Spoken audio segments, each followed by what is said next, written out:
नमस्कार, आप देख रहे हैं लोकतंत्र और मैं हूं आपके साथ प्रियंका। लोकतंत्र में आज हम बात करेंगे ऑक्सीजन पर केंद्र और राज्यों के बीच छिड़ी रार पर। ऑक्सीजन को लेकर राज्य सरकार और केंद्र में आर पार की सियासत जारी है। पूरे देश में ऑक्सीजन को लेकर कोहराम मचा हुआ है। ऑक्सीजन को लेकर लोगों की सांसें उखड़ती जा रही हैं। एक एक सांस के लिए लोग मर रहे हैं, एक एक सांस के लिए लोग विनती कर रहे हैं। हर राज्य से ऑक्सीजन की मांगें बढ़ती जा रही हैं। देश में ऑक्सीजन को लेकर हाहाकार मचा हुआ है, त्राहिमाम मचा हुआ है। लेकिन सियासी पार्टियां सियासत में लगी हुई हैं। मरीजों को ऑक्सीजन नहीं मिल पा रही है, अस्पताल में बेड नहीं है, घर में रह रहे मरीज ऑक्सीजन के लिए तड़प रहे हैं। राज्य सरकारें कहती है कि उन्हें ऑक्सीजन की भरपूर सप्लाई नहीं मिल रही और कई राज्य सरकारें कह रही हैं कि केंद्र सरकार उनके साथ सौतेला व्यवहार कर रही है। कुछ राज्य सरकारें कह रही हैं कि केंद्र ने उसके हिस्से का ऑक्सीजन दूसरे राज्यों को दे दिया, यानी कि ऑक्सीजन पर आर पार की सियासत जारी है और जनता की सांसें अटकी हुई हैं। लाशों के ढेर लगते जा रहे हैं। हजारों मरीज जिंदगी की आखिरी सांस ले रहे हैं, लेकिन सियासी पार्टियां सांसों पर सियासत करने से बाज नहीं आ रही। अब सवाल है कि केंद्र की तरफ से राज्यों को अपने कोटे का ऑक्सीजन क्यों नहीं दिया जा रहा है? क्या कुछ राज्यों के साथ भेदभाव किया जा रहा है? पहले रिपोर्ट देखिए, उसके बाद चर्चा पर।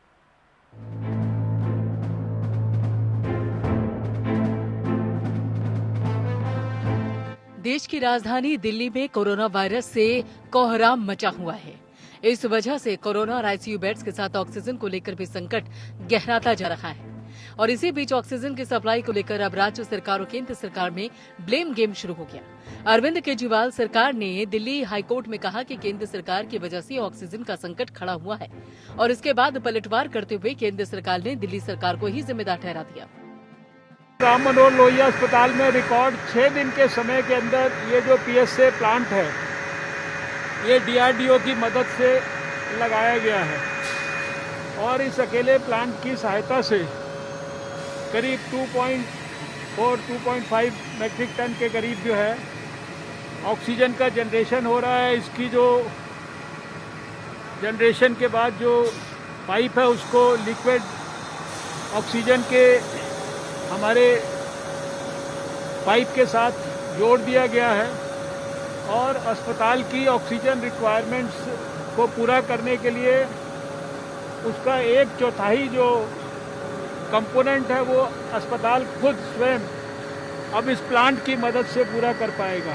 राजस्थान में टैंकर्स भी पर्याप्त मात्रा में नहीं है और रेमडेसिविर इंजेक्शन और टोसिलिजुमैब इसकी भी किल्लत चल रही थी। तो मुख्यमंत्री जी ने कुछ दिनों पहले 3 मंत्रियों को जो राज्य सरकार के उनको दिल्ली भेजा। भारत सरकार के जो लोग इस काम को देख रहे हैं उन मंत्रियों के पास और राज्य की तकलीफ उन लोगों के सामने रखी कि हमें 615 मैट्रिक टन ऑक्सीजन की आवश्यकता है। रेमडेसिविर और टोसिलिजुमैब और टैंकर, इस तमाम आवश्यकताओं के बारे में उनको जानकारी दी। महाराष्ट्र में ऑक्सीजन के कोटे में कमी को लेकर केंद्र और राज्य सरकार के बीच में रार शुरू हो गई है। महाराष्ट्र के स्वास्थ्य मंत्री राजेश टोपे ने गुरुवार को कहा कि महाराष्ट्र को 50 टन ऑक्सीजन कम देने का केंद्र का फैसला सही नहीं है।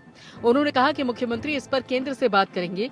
उन्होंने कहा कि राज्य को रोजाना 1750 मैट्रिक टन ऑक्सीजन की जरूरत होती है। अगर कर्नाटक की वजह से सप्लाई ठप होती है तो आपको प्रभाव पता चल जाएगा। टोपे ने कहा कि अभी 2 दिनों से ऑक्सीजन की आपूर्ति में कमी है। वहीं बॉम्बे हाईकोर्ट ने गुरुवार को कहा कि महाराष्ट्र में सभी निजी अस्पतालों के लिए आवश्यक है कि वे कोविड-19 के बढ़ते मामलों को संभालने के लिए अपने यहां ऑक्सीजन संयंत्र लगाएं। देश के कोरोना मामलों में बेतहाशा वृद्धि के बीच दिल्ली के विभिन्न अस्पतालों में ऑक्सीजन संकट के बाद एक राज्य से दूसरे को ऑक्सीजन सप्लाई को लेकर पश्चिम बंगाल सरकार ने केंद्र सरकार पर आरोप लगाए और इससे एक दिन पहले मुख्यमंत्री ममता बनर्जी ने केंद्र से राज्य के लिए निर्धारित ऑक्सीजन को अन्य राज्यों में न भेजे जाने की अपील की। जाहिर है कि सांसों पर सियासत जोरों पर है और इन हालातों में केंद्र आरोपों के कटघरे में खड़ा है। Bureau report.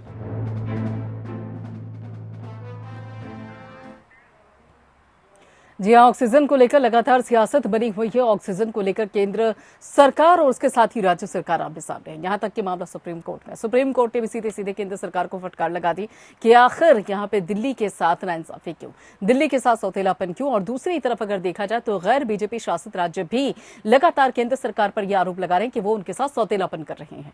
लेकिन क्या सही मायनों में सौतेलापन है? यह मानकर चला जाए कि सिस्टम में कुछ परेशानी है जिसके चलते ऑक्सीजन को लेकर दिक्कतें सामने आ रही हैं। मुद्दे पर बात करने के लिए हमारे खास मेहमान हमारे साथ जुड़े हुए हैं। आपको बता दें कि डॉक्टर विजय खेरा है, जो कि प्रवक्ता है बीजेपी के, हमारे साथ जुड़े हैं, और साथ ही महिमा सिंह, नेता कांग्रेस, हमारे साथ हैं, और घनेंद्र भारद्वाज, प्रवक्ता, आप हमारे साथ हैं, और डॉक्टर तनुज खत्री, प्रवक्ता जेएमएम, हमारे साथ जुड़े हुए हैं। डॉक्टर विजय खेरा जी, राजस्थान, महाराष्ट्र, झारखंड, छत्तीसगढ़, पंजाब, ये गैर बीजेपी शासित राज्यों के साथ सौतेलापन क्यों सर?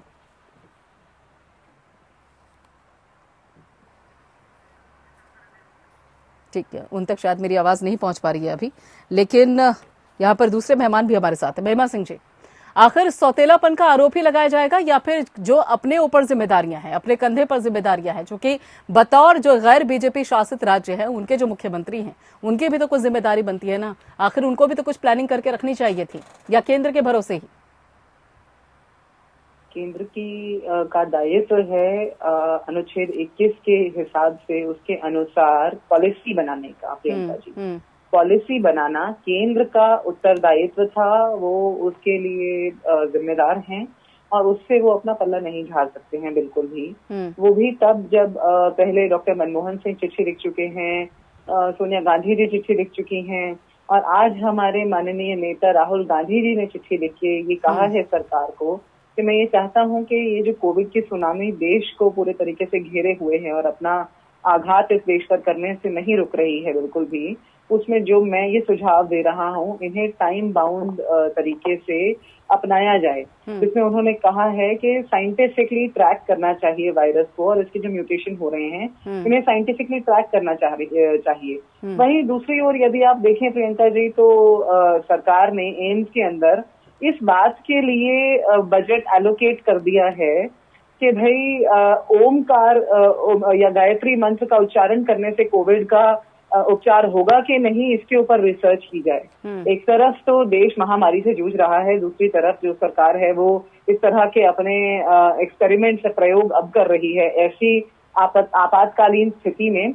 और दूसरी ओर यदि आप देखें, मैंने पिछली बार भी जिक्र किया था, और कांग्रेस तो अपने अलग अलग माध्यमों से बार बार इस बात को उठा रही है कि 13,500 करोड़ रुपए का सेंट्रल विस्टा का जो आलीशान प्रोजेक्ट है, जो प्रधानमंत्री जी के रहने का आलीशान महल बन रहा है, वो इस समय इमरजेंसी में उसका काम जोरों पे है। मतलब ऐसी आपातकालीन स्थिति में उसे एसेंशियल सर्विसेज में डाल दिया गया है, पूरे राजपथ को उखाड़ दिया गया है। कोविड के ऐसे हालात के अंदर हवा के अंदर पार्टिकल्स जो पीपीएम होता है वो किस कदर बढ़ चुका है। तो प्रदेशों की जो जिम्मेदारी है वो उनकी है, या कहाँ पे कोताही हो रही है। हो सकता है यहाँ पे हम जितने भी आंकड़े दें वो आंकड़े देकर के भी कोई बात ना बने, लेकिन ये तो प्रत्यक्ष है, प्रत्यक्ष को प्रमाण क्या, ये तो सामने है कि आप ऐसे वक्त में वैसे भी एक्सकेवेशन नहीं करनी चाहिए। और जब दिल्ली में हाहाकार मचा हुआ है तो आप दिल्ली में एक्सकेवेशन छिड़वा रहे हैं, प्रदेशों के साथ आप अपने वार्तालाप को नहीं ठीक से कर पा रहे हैं।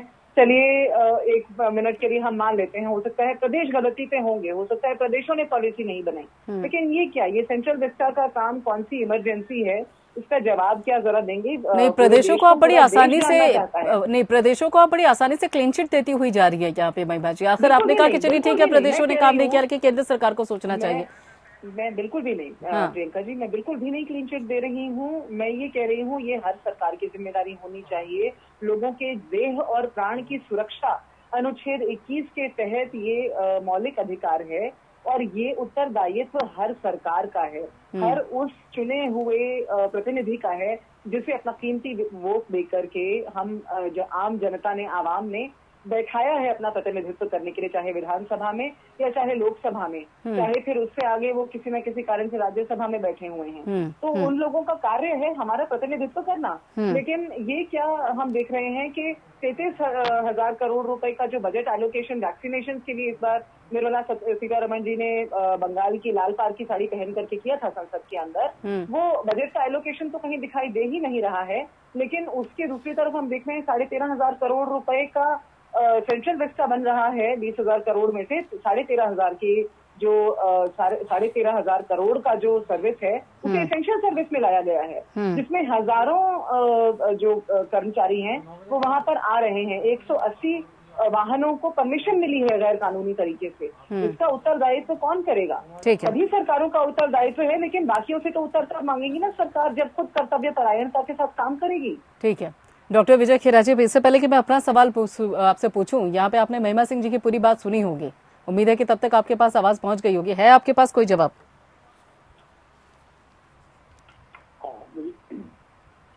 कनेक्शन नहीं हुआ, अभी सुनाई तो दे गया। हाँ, वही पूछ रहे हैं ना, सेंट्रल विस्टा कुछ बोल रही थी ना उसी के बारे में। हाँ, देखिए पहली बात तो ये है कि 13,000 करोड़ रुपया हो या 1 लाख करोड़ रुपया, आज पेमेंट तो नहीं हो रहा ना। 100 रुपया हो चाहे 500 रुपया हो, सवाल ये है एक बजट है जो पहले से एलोकेटेड है, वो काम होना है। अकेला वही काम नहीं, हिंदुस्तान में ऐसे हजारों काम है जो चल रहे होंगे, हजारों लाखों काम होंगे हर प्रदेश में, हर जगह। अपनी केंद्र की बात नहीं है, काम चल रहे हैं वो अलग चीज है। उसको इस बात से जोड़ना, एक राजनीतिक रंग जबरदस्ती बात को यहाँ से वहाँ दौड़ाना। जी मैं उत्तर देना चाहूंगी, एक बार बात पूरी कर लेने दीजिए उन्हें, फिर मैं आती हूँ आपके पास में। जी डॉक्टर विजय, एक आदत पड़ चुकी है हर चीज को राजनीति से जोड़ देना। 13,000 करोड़ 13,000 करोड़ का खर्चा थोड़ी ना हो रहा है। दिन प्रतिदिन अगर कोई काम कर रहे हैं, कारीगर कर रहे होंगे या वर्कर्स कर रहे होंगे, इसमें इतना खर्चा थोड़ी हो रहा है। वो तो एक बजट है। दूसरी बात, किसी भी सूरत में कहीं से भी किसी तरह बजट की कहीं कोई कमी नहीं होने दी गई है कोरोना में, चाहे वो वैक्सीन की रिसर्च हो, चाहे वो गरीब आदमियों के लिए खाना। अब ये बात डाइजेस्ट नहीं होगी डॉक्टर विजय खेरा जी, ये बात डाइजेस्ट नहीं होगी कि कोरोना के नियंत्रण में कहीं पे बजट की कमी नहीं है। ठीक है महिमा जी, आप अपनी बात पूरी कीजिए, उसके बाद मैं अपने दूसरे मेहमानों के पास जाऊंगी। मैं ये कहने जा रही थी प्रियंका जी कि जहाँ ये गैर जिम्मेदाराना बयान सियासत का नाम जोड़ते हुए दे रहे हैं भाजपा के प्रतिनिधि, तो वो ये याद रख लें कि इस समय पर सभी जगह कंस्ट्रक्शन के ऊपर पूरी तरह से बैन है, पूरी तरह से अवरुद्ध है। किसी भी प्रकार का कंस्ट्रक्शन का जो कार्य है वो उसकी कहीं पर भी परमिशन नहीं है। और उस बीच में यदि आप कह रहे हैं कि जगह जगह काम चल रहा है, यहाँ पर भी चल जाएगा, तो उसमें क्या हो जाएगा? अरे कुछ तो मतलब कोई तो लिहाज रखना चाहिए। आप एक लोकतंत्र के अंदर बैठे हुए हैं और ऐसे में मुझे निगाह काजमी साहब की 2 पंक्तियां याद आ रही हैं। जब भी कोई तख्त सजा है, मेरा तेरा खून बहा है, दरबारों की शानो शौकत मैदानों की शमशीरें हैं। ये हमारा खून बहा करके, हमारी लाशें बिछा करके, चारों ओर श्मशान बना करके अपना महल सजा लेना चाहते हैं। ये कौन सा आपातकालीन है जिसमें मोदी जी अपने महल के अंदर जाके बैठने का 2022 तक जाकर के बैठने का इंतजार नहीं कर सकते हैं? ठीक है, ये कौन सी इमरजेंसी है? ठीक है जी डॉक्टर विजय खेरा। प्रियंका जी, ये खून बहा के बंगाल में खून की बात कर रही हैं। देखिए आ गए आप बंगाल पर, चलिए उस मुद्दे पे बाद में चर्चा करेंगे, लेकिन ठीक है पहले ऐसे नहीं औरतों को घसीटा जा रहा बाल से पकड़ के। नहीं, पश्चिम बंगाल के मुद्दे पे बाद में बात करेंगे। फिलहाल यहाँ पर उससे भी गंभीर मसला है कोरोना। अभी खून का शब्द यूज किया है, खून कहाँ बहा है अभी आप देख लीजिएगा। बंगाल के अंदर आपने अगर देखा हो टीवी, ऑक्सीजन की कमी की वजह से जो जाने जा रही है उन पर तो नजर पड़ रही होगी ना आपकी डॉक्टर विजय खेरा जी। उन पर 2 शब्द बोल देंगे ये। अभी यहाँ तो कहना राजनीति करने के लिए फट से जहाँ पर सरकार इनकी नहीं होगी वहाँ बोलना चालू कर देंगे। ये भी बोल देती कि वहाँ खून ठीक है वहाँ पर रोका जाए रेप को जो हो रहे हैं कांग्रेस पार्टी, उसमें तो अभी एक भी लफ्ज खिलाफ बोलती नहीं। चलिए मुद्दे पे आ जाते हैं। मेरा सवाल ये था आपसे, जब प्रोग्राम की शुरुआत हुई थी तो उसी दौरान मेरा सबसे पहला सवाल आप ही से था, लेकिन चूंकि आप तक आवाज नहीं पहुंच रही थी इसलिए मैं अपना सवाल दोहरा रही हूँ। मेरा सवाल ये है आपसे डॉक्टर विजय खेरा कि जो गैर बीजेपी शासित राज्य हैं, आखिर उनके साथ सौतेलापन क्यों ऑक्सीजन को लेकर? ऑक्सीजन की बात कर रहे हैं ना जी, उनके साथ सौतेलापन क्यों हो रहा है? क्योंकि राज्य सरकारों की तरफ से यही आरोप लग रहा है। जरा ध्यान से सुनिएगा, आपका क्वेश्चन इम्पोर्टेंट है इसलिए जवाब भी होना चाहिए इसका। हाँ। सुप्रीम कोर्ट में, हाई कोर्ट में चिल्ला के भारत सरकार ने कहा है पूरे हिंदुस्तान का ऑडिट डिमांड और सप्लाई का कर लीजिए। फिर कब चुप हो गए इनके वकील कोर्ट में? हम अभी चैलेंज से अभी भी कह रहे, भारत सरकार कह रही है कि हमारा पूरा का पूरा आप ऑडिट करा लीजिएगा सप्लाई और डिमांड का। आपको सब पता लग जाएगा कि दिल्ली को ज्यादा मिला है। अगर एक जगह भी ये साबित हो जाए कि कहीं पर कोई भेदभाव बरता गया है तब बोल दीजिएगा। नहीं तो कोर्ट ने तो ये भी कहा है, ठीक है डॉक्टर विजय खेरा जी, कोर्ट ने तो ये भी कहा अगर छुपाने लायक कुछ नहीं है तो आकर सामने से आके बता दीजिए ना कि कहाँ ऑक्सीजन जा रहा है और कहाँ पर दवाइयां जा रही है। सवाल ये नहीं है, फिर इसको ये भी बताइए कहाँ कितने मरीज हैं, फिर इसका ये भी तो बताना होगा। ये आकलन करना तो केंद्र का काम है ही। एक सेकंड हाँ। एक नहीं है, उसमें 50 पॉइंट्स हैं। इसका डेली का हिसाब को लगाने के लिए इस समय कहा तो है कि ऑडिट करा दीजिए, आप जिसको कर दें, हम तो ऑडिट कर ही देंगे, हम तो दे ही देंगे जवाब। आप कर दीजिए, आपकी मर्जी से ऑडिट को तैयार है। इतने चैलेंज के साथ सुप्रीम कोर्ट में एफिडेविट के ऊपर हम कह रहे हैं, उसमें शंका का क्या सवाल उठता है? कहीं दूर नहीं है। हमने तीनों बातें कोर्ट में कही है। सरकार ने ये कहा कि हम 2 बार चुने गए, हम अपनी जिम्मेदारी अच्छी तरह समझते हैं और उस जिम्मेदारी को अच्छी तरह निभा रहे हैं और पूरे देश की जरूरत को देखा है। हम किसी को एक को देख के नहीं सोच सकते हैं। ये सारी बातें कोर्ट में बोली हैं और कोर्ट में चाहे तो कराए ऑडिट। जिन्होंने सब इनके वकील दिल्ली सरकार के पीछे हट गए उस बात के ऊपर। हमारा बता दीजिए, हमने क्या मांगा, हमें क्या मिला, इसी पे आ गए। ये बाद में बात ठीक है, आपके पास आऊंगी मैं, मुझे थोड़ा सा इंतजार कीजिए। गणेंद्र भारद्वाज जी कुछ कहना चाह रहे हैं। जी गणेंद्र जी, यहाँ बहुत तकलीफ है दिल्ली सरकार को, बहुत सारी शिकायतें हैं केंद्र सरकार से, जबकि केंद्र सरकार का कहना यह है कि सिस्टम को ठीक करने की जरूरत है केजरीवाल सरकार को। आवाज आ रही है आपको प्रियंका जी? जी बिल्कुल साफ आ रही है, कहिए। देखिए प्रियंका जी, वो कह रहा है कि सिर्फ दिल्ली की बात नहीं है। हाँ। आज पूरे देश में मरीज जो है ऑक्सीजन की कमी के चलते उनको अपनी जान गंवानी पड़ रही है। ये सिर्फ दिल्ली, ये मध्य प्रदेश में भी हो रहा है, ये उत्तर प्रदेश में भी हो रहा है, ये कर्नाटक में भी हो रहा है, जहाँ भारतीय जनता पार्टी की सरकारें हैं। सिर्फ दिल्ली की बात मत कीजिए, क्योंकि दिल्ली देश की राजधानी और दिल्ली में सारा नहीं तो दिल्ली से शोर ज्यादा आ रहा है ना ऑक्सीजन को लेकर। उत्तर प्रदेश या कर्नाटक से इतना शोर नहीं है ऑक्सीजन को लेकर जितना दिल्ली से आ रहा है। सुन लीजिए प्रियंका जी, दिल्ली पिछले 15 दिन से दिल्ली की सरकार हाईकोर्ट और सुप्रीम कोर्ट के सामने खड़ी हुई है।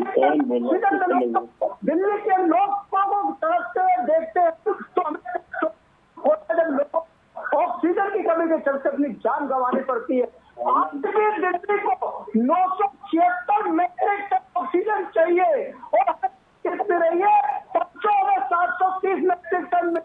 हमारे मुख्यमंत्री जी ने चिट्ठी लिख के प्रधानमंत्री जी का आभार प्रकट करा और कल क्या हुआ, मात्र 536 मेट्रिक टन में एक ही दिन में 2 मेट्रिक टन इन्होंने घटा दी। 200 मेट्रिक टन का मतलब क्या है कि हजारों जान आपने खतरे में डाल दी। और सरकार को लगातार लगा कि दिल्ली को 700 मेट्रिक टन ऑक्सीजन मिलनी चाहिए। हमारे दिल्ली में 976 मेट्रिक टन की है और 700 में मिल पा रही, कल भी 530 मिली है। और सुनिए, और ये कैलकुलेशन ये हमारा कोई नहीं है, ये हमने सुप्रीम कोर्ट में केंद्र सरकार के एक ही जाके फार्मूला देके आते हैं जो उसे 24 लीटर पर मिनट ऑक्सीजन चाहिए और उसे 40 लीटर चाहिए और 2 ऑक्सीजन बेड पर से 10 लीटर चाहिए ऑक्सीजन। ये हमारा फार्मूला, ये केंद्र सरकार का फार्मूला के हिसाब से ऑनरेबल सुप्रीम कोर्ट ने कि दिल्ली में कम से कम 700 मेट्रिक टन ऑक्सीजन डेली जानी चाहिए। उसका लड़ाई लड़ रहे हैं 15 दिन से हम लोग। ठीक है, आपकी आवाज आने में कुछ टेक्निकल परेशानी लग रही है। उम्मीद है कि जो हमारे टेक्नीशियन है उसको ठीक करेंगे। लेकिन तब तक यहाँ पर एक बात बताइए डॉक्टर तनुज खत्री जी, डॉक्टर हर्षवर्धन स्वास्थ्य मंत्री सीधे कहते हैं कि देखिए आप कोरोना से लड़िए। हेमंत सोरेन ने जो यहाँ पर आरोप लगाया था, बाकायदा वो कह रहे थे कि देखिए देश के प्रधानमंत्री नरेंद्र मोदी जब भी हालचाल के लिए फोन करते हैं, राज्य का सकुशल जानने के लिए फोन करते हैं, तो 1 वे टॉक होती है, 1 वे कम्युनिकेशन होता है। तो ऐसे में डॉक्टर हर्षवर्धन ने भी नसीहत देखी है। उन्होंने कहा कि कोरोना से लड़िए ना, पीएम मोदी से क्यों लड़ रहे हैं? कोरोना से लड़ने की जहाँ तक बात है, मैं सबकी बातें सुन रहा था। कुछ चीजें जो आपके चैनल के माध्यम से देश के पटल में आनी चाहिए। नेशनल प्लेटफॉर्म पर हम बैठे हुए हैं और झारखंड एक ऐसा राज्य है जो आज पूरे देश को ऑक्सीजन दे रहा है। अकेले बोकारो जो स्टील कंपनी थी, वो अकेले रोज 680 टन ऑक्सीजन की सप्लाई कर रही है, निर्यात कर रही है। और दूसरी तरफ जो डॉक्टर हर्षवर्धन जी ने जो नसीहत की बात कही है, उनको नैतिक अधिकार नहीं है इस संकट की घड़ी में बोलने का।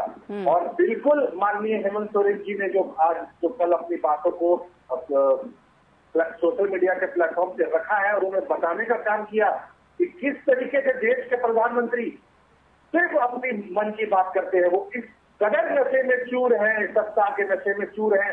आज बंगाल ने भी उनको नसीहत और उनको दिखा दिया उनकी असली जगह।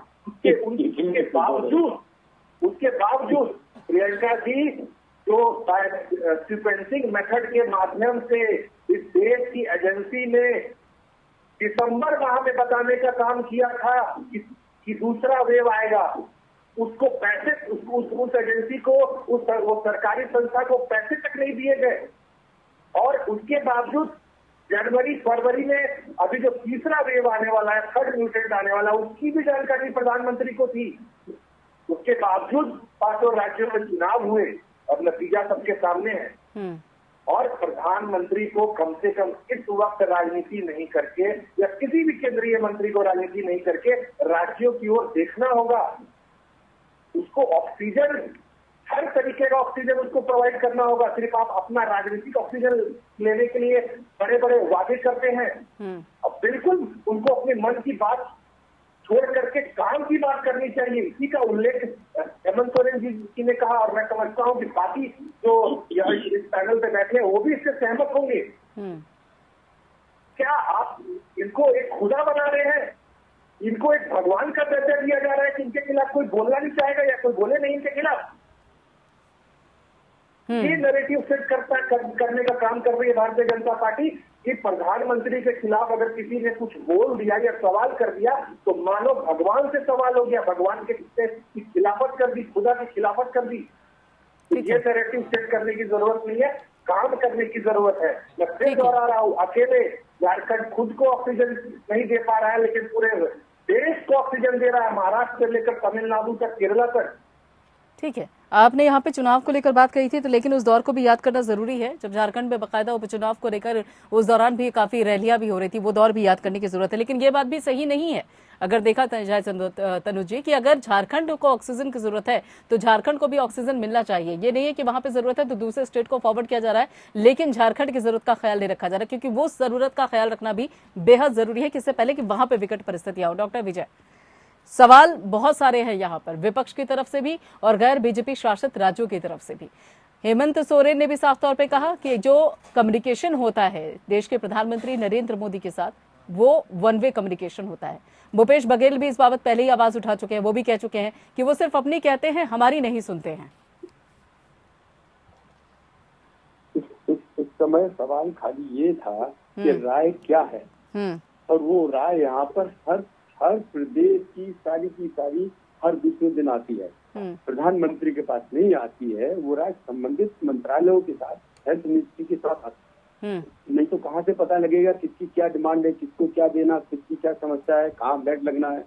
अच्छा, दूसरी बार बात कर रहे हैं, ये बात स्पष्ट हो चुकी है, सारे प्रदेशों ने और विशेष तौर से बीजेपी के जो बीजेपी सरकारें, इन सारे प्रदेशों ने उस समय के लॉकडाउन के लिए खुद जिद के कहा था कि लॉकडाउन आप नहीं, लॉकडाउन हम पर छोड़ दीजिए, तो छोड़ दिया।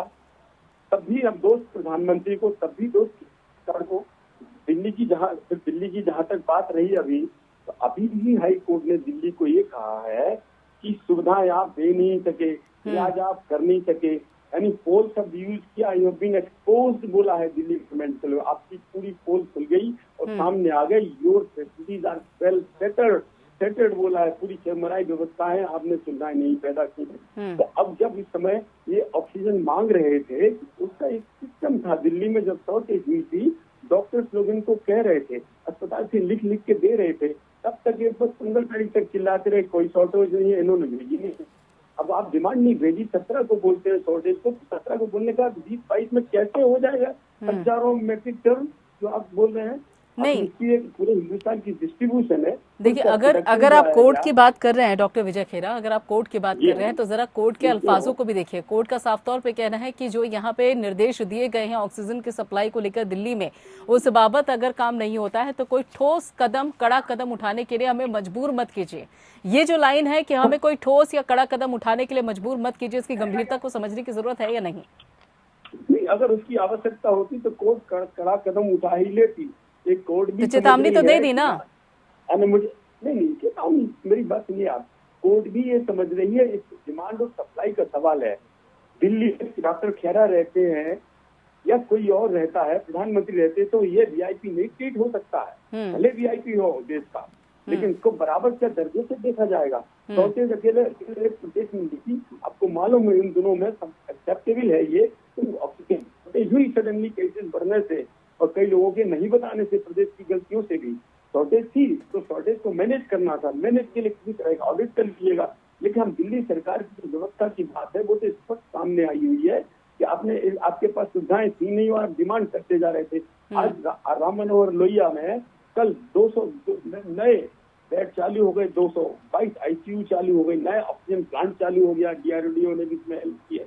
अभी हर्षवर्धन जी ने खुद ही बोला है चालू हो गए हैं, और इनका जवाब क्या था कोर्ट के अंदर, हम 15,000 बेड ठीक है बिल्कुल। लेकिन यहाँ पर आप ये बात तो मानते हैं कि केंद्र सरकार को भी मुद्दे को लेकर जागने में काफी देरी हो गई। फिर ऑक्सीजन को लेकर जो परिस्थितियां बनी हुई हैं राज्य सरकार और साथ ही केंद्र सरकार के बीच में जो रार छिड़ी हुई है, केंद्र सरकारों का कहना यह है, केंद्र सरकार का साफ तौर पर यह कहना यह है कि राज्य सरकार मैनेजमेंट ठीक से नहीं कर पा रही है, हालांकि उनको आपूर्ति ऑक्सीजन की पूरी की जा रही है। वहीं राज्य सरकारों का कहना यह भी है कि केंद्र की तरफ से जो ऑक्सीजन का वितरण हो रहा है उसमें कहीं ना कहीं कोई ना कोई समस्या जरूर है।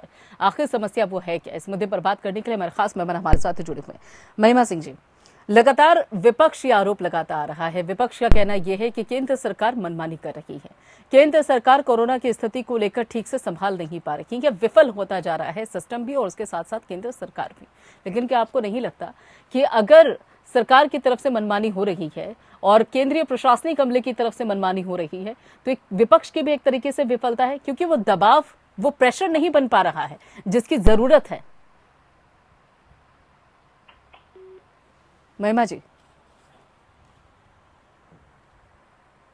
सुन पा रही हैं आप मुझे? जी, अब आपकी आवाज मिल रही है, बताइए। जी, मैं ये कह रही थी कि मार्क ट्वेन ने कहा है कि 3 तरह के झूठ होते हैं, एक होता है झूठ, एक होता है बड़ा झूठ, और फिर होते हैं आंकड़े। तो ये जो सरकार है ये उसमें माहिर है। ये सरकार आंकड़े देने में, कोर्ट के अंदर खड़े होके झूठे आंकड़े देने में माहिर है, और फिर वहां से जो कोर्ट है वो, और विपक्ष उन आंकड़ों की पोल खोलने में विफल है, माने? आवाज नहीं आ पा रही है आपकी। ठीक है, आपकी आवाज नहीं आ पा रही। विपक्ष इसलिए विफल नहीं है। हाँ, विपक्ष इसलिए विफल नहीं है प्रियंका जी, क्योंकि आपने कभी ऐसा प्रधानमंत्री देखा है क्या भारत में ही क्यों, विश्व में कहीं पे भी, जिसने अपने पूरे कार्यकाल में, और आप तो मीडिया के लोग हैं, आप सभी माननीय, एक ऐसा प्रधानमंत्री जिसने कभी एक प्रेस कॉन्फ्रेंस ना की हो, कभी किसी ने देखा है जो आके अपने मन की बात कर जाता हो? अभी खत्री ने भी यही कहा, ये हम सब जानते हैं। विपक्ष सवाल उठाए, विपक्ष से पहले तो मीडिया सवाल उठाए, उसके लिए अवसर मिलना चाहिए। तो क्या आज तक ये अवसर मीडिया को मिला? नहीं मिला। और फिर हम बात करते हैं कि विपक्ष फेल रहा है। विपक्ष फेल कैसे रहा है? हम बार बार कह रहे हैं कि आप हमारी बनाई हुई पीएसयू को बेचते जा रहे हैं, जो कांग्रेस ने 70 साल में की थी। आप पूछते रहे क्या दिया, हमने बताया पीएसयू दी, आरटीआई फाइल में क्या आप बेचते जा रहे हैं, कितनी पीएसयू बेची नहीं है आपने, कितनी पीएसयू बनाई है, और अब आईडीबीआई बेची। जो प्रधानमंत्री अपने मीडिया बात नहीं कर सकते, सोचिए वो कितने उन पर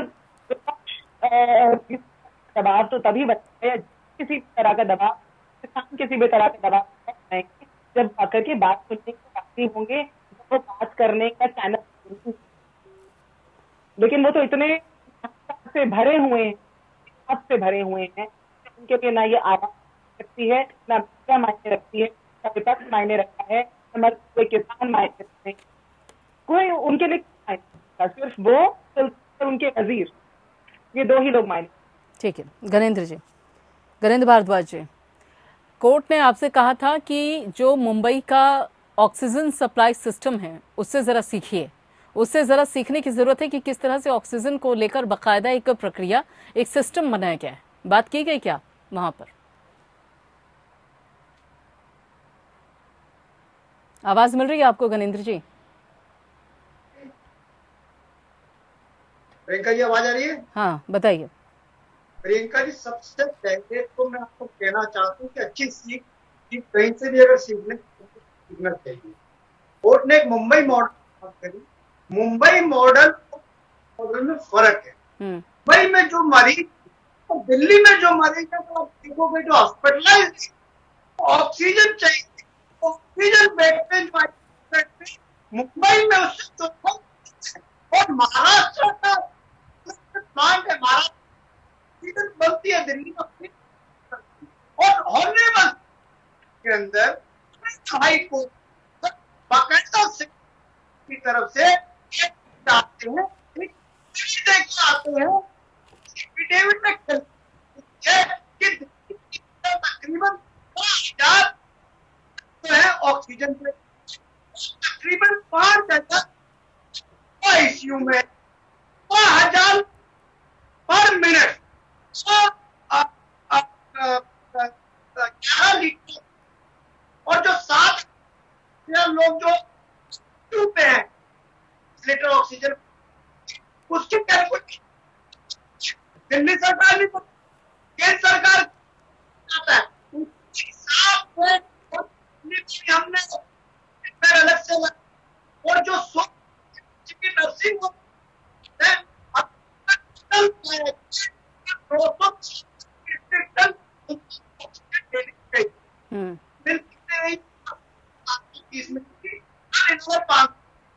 कल 200 तक घटा दी, घटाने हजारों लोगों सरकार के लिए हमने वो सुप्रीम भारतीय जनता हमने वो सुप्रीम ठीक है आपके ऑडियो में अभी भी समस्या बनी हुई है घरेंद्र जी। उम्मीद है कि थोड़ी देर में शायद ठीक हो तो हम आपके पास वापस आते हैं। डॉक्टर तनुज खत्री, पहले तो गैर बीजेपी शासित राज्यों से कहा जाता है, वो कहते हैं कि देखिए हमारे साथ तो जो प्रधानमंत्री है वो बातचीत नहीं करते, केंद्र हमारी बात सुनने को तैयार नहीं होता है। हम जब भी अपनी बात कहने के लिए जाते हैं, बात करने के लिए जाते हैं, समस्याओं को बताने की कोशिश करते हैं तो वहां से किसी तरीके का रिस्पॉन्स नहीं आता, और उसके जब प्रधानमंत्री फोन करते हैं बातचीत करने के लिए तो उधर से दूसरी शिकायत आ जाती है कि देखिए वो तो हमारी बात तब भी नहीं सुनते हैं। मतलब अगर संपर्क करने की कोशिश ना करे तब भी समस्या, संपर्क करने की कोशिश करे तब भी समस्या। आखिर किसी रास्ते से राहत होगी? नहीं, देखिए संपर्क करने की कोशिश इसको नहीं कहेंगे ना। हाँ। ये मैंने आपको कॉल किया हाँ। और आपको बोलने ही नहीं दिया, समझ रहे हैं ना आप? डायरेक्ट समझिए इस बात को। मैं आपको कॉल करता हूँ और आप कुछ सुनता नहीं हो। हाँ हेलो प्रियंका जी, आप कैसी हैं? चलिए बहुत अच्छा, बढ़िया, ध्यान रखिए, और फोन कट। तो ये क्या तरीका हुआ? ये आप किसको दिखाना चाह रहे हैं कि आपने फोन तो क्या यही बात हुई? बहुत ही बेबाकी से पूरे देश में आज संदेश देने का काम किया है हमारे प्रदेश के युवा मुख्यमंत्री श्री हेमंत सोरेन जी ने कि इसी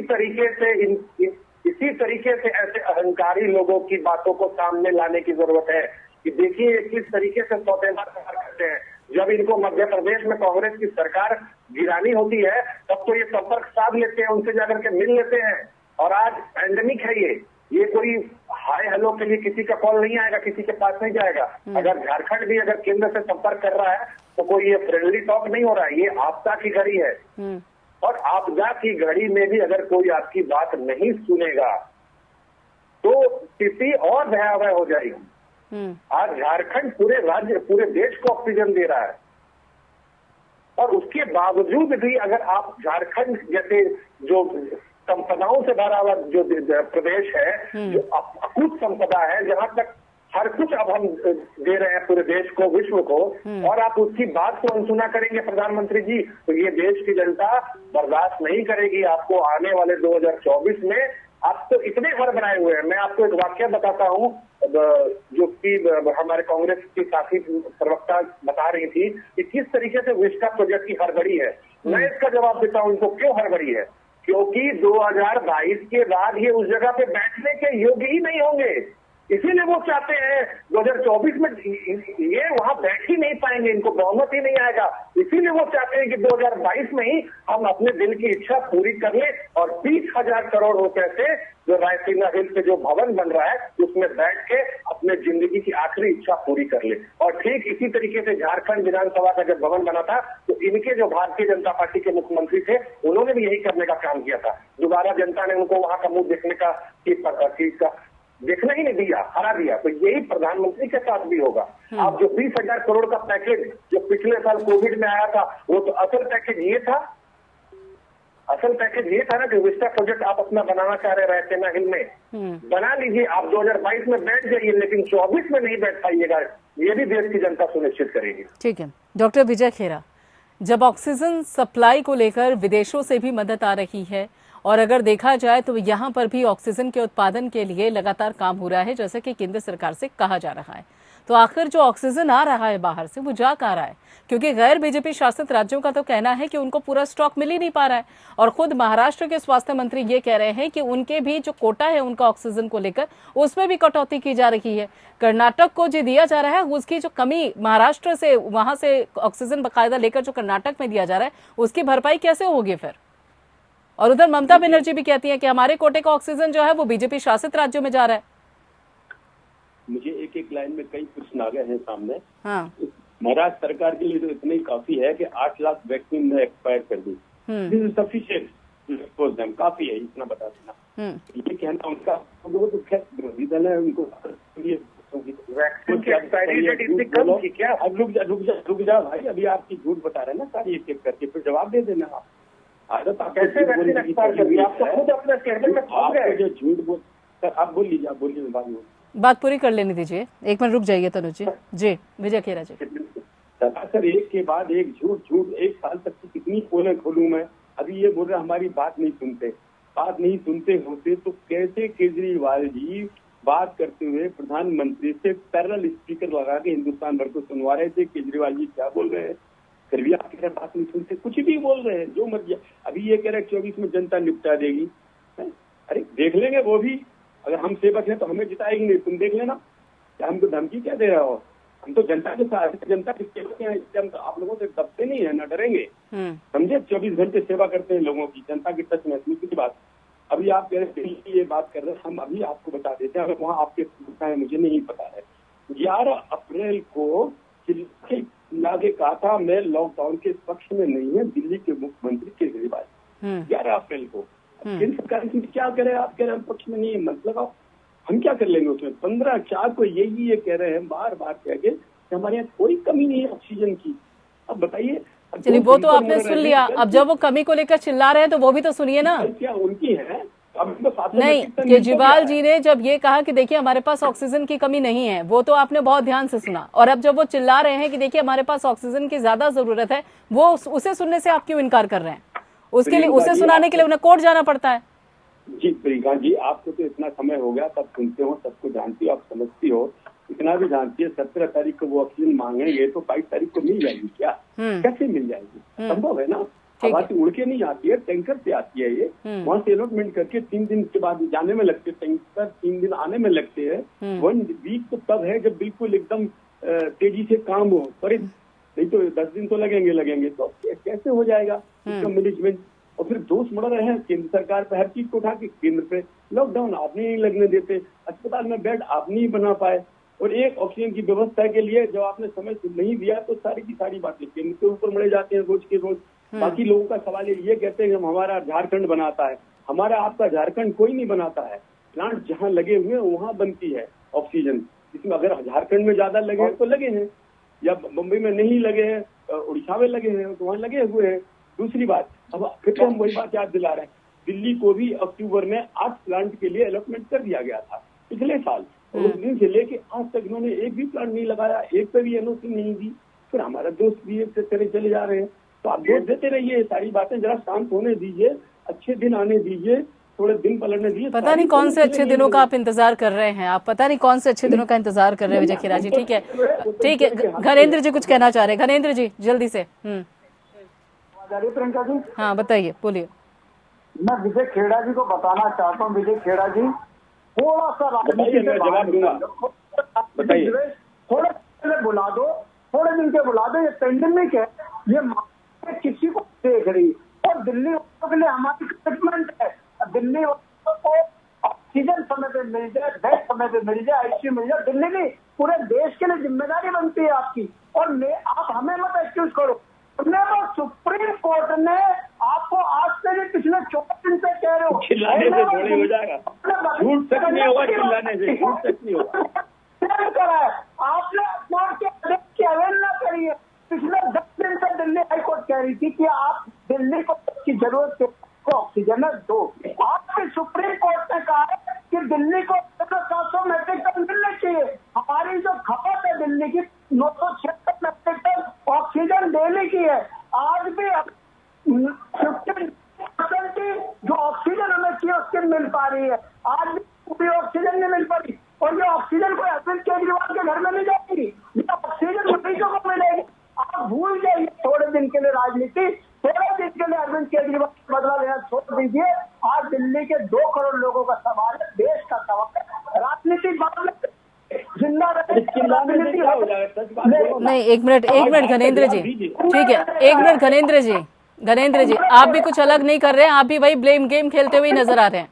सुनिए ना, आप ही के विधायक कहते हैं, एक मिनट, आप ही के विधायक कहते हैं कि देखिए राष्ट्रपति शासन लग जाना चाहिए दिल्ली में, क्योंकि सरकार से संभल नहीं रही है दिल्ली। वही आपकी सरकार की पोल खोल रहे हैं, फिर से केंद्र सरकार पे आरोप लगा जाते हैं। देखिए देश देख रहा, और दिल्ली जवाब लीजिए। कोविड से लड़ा, सारे देश की सरकारों ने हमारे आइसोलेशन को एडॉप्ट करा। हमने जो हम बताने की व्यवस्था करी, हमने वीडियो कॉन्फ्रेंसिंग के थ्रू काउंसलिंग जो की, उसको अमेरिका तक ने जो प्लाज्मा, मतलब मेरे सवाल का जवाब नहीं देंगे आप, बाकी सारी चीजें गिना देंगे, मेरे सवाल का जवाब नहीं देंगे। ठीक है, तनुज खत्री जी, डॉक्टर तनुज खत्री जी, आप कुछ कह रहे थे जी। देखिए, पहली बात तो इनको कम से कम, देखिए महिमा जी ने बिल्कुल सही बात की कि हर जगह कोर्ट तक ये झूठा डॉक्यूमेंट देकर के आ जाते हैं, और ये कि केंद्र में नहीं, ये राज्यों में हर जहाँ इनकी जहाँ ये है वहाँ ये झूठा डॉक्यूमेंट कोर्ट में प्रोड्यूस कर देते हैं। कम से कम नेशनल चैनल पर तो झूठ नहीं बोले। ये बताएं डॉक्टर विजय खेड़ा जी कि कितना ऑक्सीजन का प्लांट केंद्र इनकी सरकार ने लगाने का काम किया है। अरे जहां से ऑक्सीजन बन रहा है ना, वही वो 70 सालों का प्लांट है जो आज ऑक्सीजन दे रहा है, वही 70 सालों में बना हुआ वो सारा इंफ्रास्ट्रक्चर है। आपने क्या इंफ्रास्ट्रक्चर क्रिएट किया? आपको तो दिसंबर में पता था ना भाई साहब की दूसरा म्यूटेंट तीसरा म्यूटेंट आएगा, और अब तो कल तक तो बुजुर्ग इसमें खतरे में थे, देश का युवा इसकी चपेट में आया। अब क्या इंतजार कर रहे हैं कि बच्चे इसकी चपेट में आए कोरोना की? आज पूरे यूरोप और बाकी देश इससे निकल रहे हैं, वहाँ चीजें सामान्य हो रही हैं। और आपका तो इतना अच्छा पीआर था प्रधानमंत्री जी का कि उन्होंने जो कोई ऐसा देश नहीं होगा जिसका भ्रमण नहीं किया होगा, उनके तो दोस्त थे इसमें, कहाँ गए वो दोस्त? वैलिड सवाल है डॉक्टर विजय खेरा जी, वैलिड सवाल है, जवाब दीजिए इस बात का। देश के प्रधानमंत्री नरेंद्र मोदी, उन्होंने, हमने देखा है कि 2020 में किस तरह से उन्होंने कोरोना पर जीत हासिल की थी। ऐसे में जब दोबारा इसकी लहर आती है, कहाँ फेल हो गए? क्यों वो तेजी, क्यों वो एकजुटता, क्यों वो एक तरीके की देखा जाए इच्छा शक्ति, विल पावर नहीं देखने को मिली जो कि पिछले साल देखने को मिली थी? किसका दबाव था? अगर आप मुझे इजाजत दें और 2 मिनट खाली बोलने देने, फिर आप 100 क्वेश्चन कर दीजिए, जितना मर्जी आप इसके बाद पूछ लीजिएगा। जी बताइए। पहले इनका एक लाइन में ये बता दूं, ये जो बार बार कह रहे हैं 15 महीने तक ऑक्सीजन की शॉर्टेज नहीं हुई ना कहीं पर। तो ये कह रहे हैं कि 70 साल और 65 साल दुनिया की कहानियां जड़ रहे हैं, यहाँ पर 15 महीने हम उसी तरह की बीमारियों से झेला है और कहीं पर ऑक्सीजन की कमी नहीं हुई। दूसरी बात, इन्हीं लोगों की जिद थी केंद्र सरकार के साथ, इन्हीं लोगों के प्रस्ताव से राहुल गांधी की 5 सरकार से लेके सारे प्रदेश सरकारों के साथ लॉकडाउन जो है नहीं लगाइए आप और हम पर छोड़ दीजिएगा। ये जब प्रदेश तुम डिमांड कर रहे हो, खुद राहुल जी भी कह रहे हैं उसको गलत है ये लॉकडाउन, तो आप पर छोड़ दिया। जब आप उसमें फेल हो गए तो आप केंद्र को दोष देने लग गए। अब सिर्फ देखिए सही, आपको मैं बार बार फिर कह रहा हूँ, तो एक प्रश्न का किसी का तो जवाब दे दें। सारे प्रश्न हमने देना है क्या? अक्टूबर में जब मैं फिर कह रहा हूँ, महाराष्ट्र सरकार को 10 प्लांट दिए थे, दिल्ली को 8 दिए थे, आप एक भी चालू नहीं कर पाए। पैसा भी केंद्र सरकार दे रही थी, सैंक्शन कर दिया गया था आपको पैसा, अक्टूबर से लेके आज आप 6-8 महीने के अंदर एक प्लांट बता दें इन लोगों ने चालू किया हो तो हो रहे थे आप। खरना तुमने है नहीं, बेड तुमने बढ़ाना नहीं, बिस्तर आप अकेले उत्तर प्रदेश छोड़ के कहीं बिस्तर बढ़ा नहीं पाए ढंग से। तो जब बढ़ा तुम नहीं पाए तो हर चीज केंद्र सरकार को थोप रहे। इतनी जनता बेवकूफ नहीं है, तुम 2 दिन बना पाओगे, लोगों को 4 दिन बना पाओगे। ये सारे सामने आ जाएंगे आपके, तो पेपर निकलेगा तो एक एक जगह गलतियां पूरी स्टेट सरकारों की है। केंद्र ने तो जब लिया था हाथ में तो पूरा अच्छी तरह निपटा दिया, उसमें आपने केंद्र को दोष डालना चालू कर दिया था खुद ही कि नहीं साहब लॉकडाउन गलत है, नहीं साहब ये गलत है, हम करेंगे। तो करो आप, लॉ एंड ऑर्डर तुम्हारे पास, पुलिस तुम्हारे पास, इम्प्लीमेंट तुम नहीं कर पाए, केंद्र सरकार को दोष दे रहे हैं। नहीं ममता जी की अभी आप कह रहे थे, ममता जी बिल्कुल तैयार नहीं थी, इस चीज पर तैयार नहीं थी। आज जब देखा वहाँ फैल गई, तैयार हो गई वो। एक बात का जवाब इनसे होता नहीं है, बात को घुमा फिरा के प्रधानमंत्री मोदी जी ये नहीं, मोदी जी वो नहीं। अरे ये सब आपकी जिम्मेदारियां थी जो। ठीक है, आपके सवाल का जवाब महिमा जी देंगे। महिमा जी, केंद्र कुछ करे तो भी दिक्कत, ना करे तो भी दिक्कत। अहंकार से भरी अहंकारी प्रतिनिधि की जो अभी हमने बात सुनी, ये जो गरिमा भूल चुके हैं साथी प्रवक्ताओं से बात करने की, जो ऐसा लग रहा है कि बगल वाले पड़ोसी से बात कर रहे हैं, उन्हें मैं याद रहा ये सरकार का दायित्व है अनुच्छेद, इसके तहत हमें ये था कि हमारी 7 क्षमता है प्रति माह वैक्सीनेशन बनाने की। आप हमें ये, आप बहुत जवाब मांग रहे हैं और आप बहुत सक्षम हैं जवाब देने में। हम विश्व के सबसे बड़े उत्पादक हैं वैक्सीन के। हमारा 7 करोड़ का जो है वो क्षमता है हमारी, और हम इंपोर्ट भी कर लेंगे। हम सबसे बड़े उत्पादक हैं, हम ही 7 करोड़ बना पा रहे हैं। हमें ये जवाब दे दें कि 188 करोड़ वैक्सीन की डोजेस कहाँ से आने वाली हैं, कितनी हो चुकी हैं और बाकी कहाँ से आने वाली हैं। सरकार के प्रतिनिधि, अनुच्छेद 21 के उत्तरदायी और इस देश के रखवाले चौकीदारों के प्रतिनिधि हमें ये जवाब दे दें। बाकी जवाब हम सब मिलकर दे देंगे। बस ये जवाब दे दें, ये अपस्केलिंग कैसे होने वाली है। मैं देता हूँ, प्रियंका जी आप रिपीट कर दीजिए जरा सा। हमसे मांग रहे, मैं देता हूँ जी। डॉक्टर विजय खेरा पहले रिपीट करने में पूरा समझ नहीं पाया क्योंकि वो कम सुनाई दे रहा था। वैक्सीन की बात कर रही थी, कहाँ से आएगी, यही ना?